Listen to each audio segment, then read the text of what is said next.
Hello everyone, my name is Mejia. I work for the Center for Transportation and Logistics, and I'm the founder and director of the MIT Food and Retail Operations Lab and also the MIT Scale Latin American Network. So basically we work with logistics, freight transportation, and supply chain management. So first of all, I want to congratulate you all to making it up to here. I'm referring to mentors and also to participants because this is going to be a tremendous event. At MIT, one of our main principles is actually the betterment of humankind, and that's why we promote a lot the social inclusion. And given the current unprecedented times, we need to make sure that we are making a difference with our lives. And I invite you to do the best also today and in the next 3 days. I'm quite excited to see this hackathon happening because we're going to be helping the people of our region, our beloved Latin America and the Caribbean. The stream that you're going to be working on is, in my opinion, extremely important because you're going to be strengthening the supply of public and private goods to the most vulnerable people. There is plenty of food waste in our region. Without even considering the current pandemic, we were already wasting 1 out of every 3 apples that we produce, just to put you an example. So it's 1/3 of what we are growing or producing. It's a lot. And with the same quantity of food, we can feed around 85% of the people that are living in undernourishment.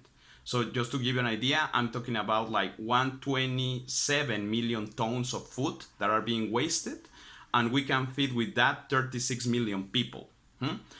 To see these problems in the supply chain is terrible because on the one hand we have plenty of people suffering, and on the other hand we are wasting a lot of food. So now with the current pandemic, we see that this problem has been growing even more because the supply chain has been challenged and the traditional approaches have been failing as well because they have been configured to promote cost minimization and also, well, more coverage, but not necessarily to create more social inclusion.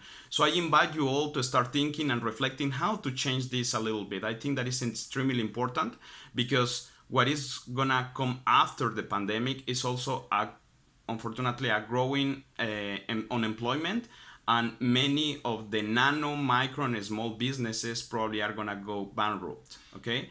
So we need to make a difference on that. So thinking more about how to change these traditional models, I want to give you some hints. On the one hand, we can consider the supply. And for the supply, we need to understand how the current existing models are working, how we can use the commercial landscapes that we have on our hands, the retailing, the wholesaling channels, and also the digital channels, and how we can transform them, okay, in order to provide essential items like personal protection equipment, healthcare services, other type of services, food, and, well, many of the different products that we use in a daily basis, okay? Based on that, we need to start considering how to change a little bit these supply chains to be more flexible, more agile, and for example to divert the food that was going to a specific channel like food service or restaurants in order to divert it to other to end consumers or to food banks that unfortunately are not able to handle the situation right now. On the other hand, something that we need to consider is how to use the social networks. And I'm referring not to the ones that are digital like Facebook, Instagram. No, I'm referring to the ones in real life, where we can find the Boy Scouts or other volunteering groups or even the churches. What we can do through them is to create more coverage, to arrive or to reach out to the most difficult area to access. With that, what I'm aimed you to do is to increase the geographical accessibility, the affordability, and also the availability of those products. But this is only one side of the equation. The other side is the demand. In the demand, we also need to consider that we have to promote education. Education for what?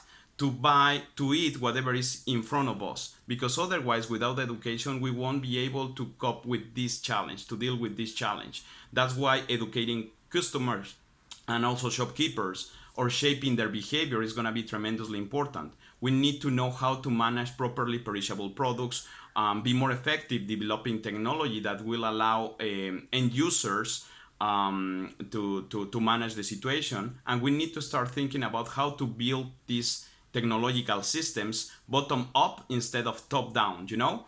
The ultimate goal at the end is that all the supply chain stakeholders, including also the government and the society, will be able to cope with the current situation, the current COVID-19 crisis, but also we will need to promote more equity all over these processes. So please don't miss the opportunity to give your best during these next 3 days, to be proud of what you're gonna be doing. At the end, you're gonna be the mastermind behind all of these developments, right?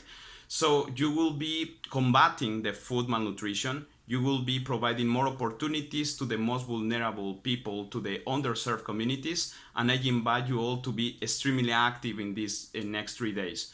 So with that in mind, please enjoy the process. I'm quite excited to see this happening, I repeat, and well, I hope to see you all in the final line as a judge, okay?